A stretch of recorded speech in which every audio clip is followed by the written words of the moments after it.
வணக்க நண்பர்களே, இன்னைக்கு நம்ம இந்த வீடியோல என்ன பார்க்க போறோம்னா வெளிநாடு செல்லும் இந்தியர்களுக்கு ஒரு இன்ப செய்தி. அதை பற்றி பார்க்க முன்பு நம்ம சேனலை சப்ஸ்கிரைப் பண்ணலனா இப்பவே சப்ஸ்கிரைப் பண்ணிக்கோங்க. வெளிநாடு செல்லும் இந்தியர்கள் விமான நிலையத்தில் தான் எங்கு செல்கிறோம் என்பது குறித்த விவரங்களை தெரிவிக்கும் டிபார்ச்சர் கார்டு நிரப்பிக் கொடுக்கும் முறை நாளை முதல் ரத்து செய்யப்படுகிறது.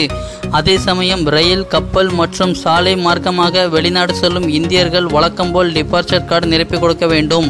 இது குறித்து மத்திய வெளியுறவுத்துறை அமைச்சகம் வெளியிட்ட அறிவிப்பில் கூறியிருப்பதாவது: நாட்டில் உள்ள அனைத்து சர்வதேச விமான நிலையங்களில் இருந்து வெளிநாடு செல்லும் இந்தியர்கள் தங்களின் பெயர், பாஸ்போர்ட் எண், பிறந்த தேதி, எந்த நாட்டுக்கு செல்கிறோம், விமான எண், முகவரி, தேதி உள்ளிட்ட விவரங்களை கொண்டிருக்கும் டிபார்ச்சர் கார்டு நிரப்பிக் கொடுக்கும் முறை ஜூலை 1ஆம் தேதி முதல் ரத்து செய்யப்படுகிறது.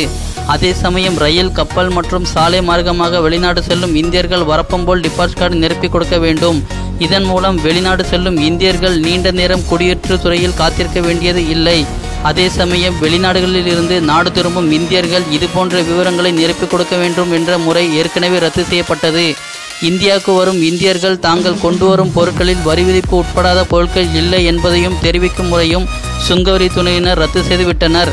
தடை செய்யப்பட்ட மற்றும் வரி விதிப்புக்கு உட்பட்ட பொருட்கள் கொண்டு வந்தால் அது குறித்து இந்திய சுங்கவரித்துறை விவரப்படிவத்தில் நிரப்பிக் கொடுப்பது கட்டாயமாகும்.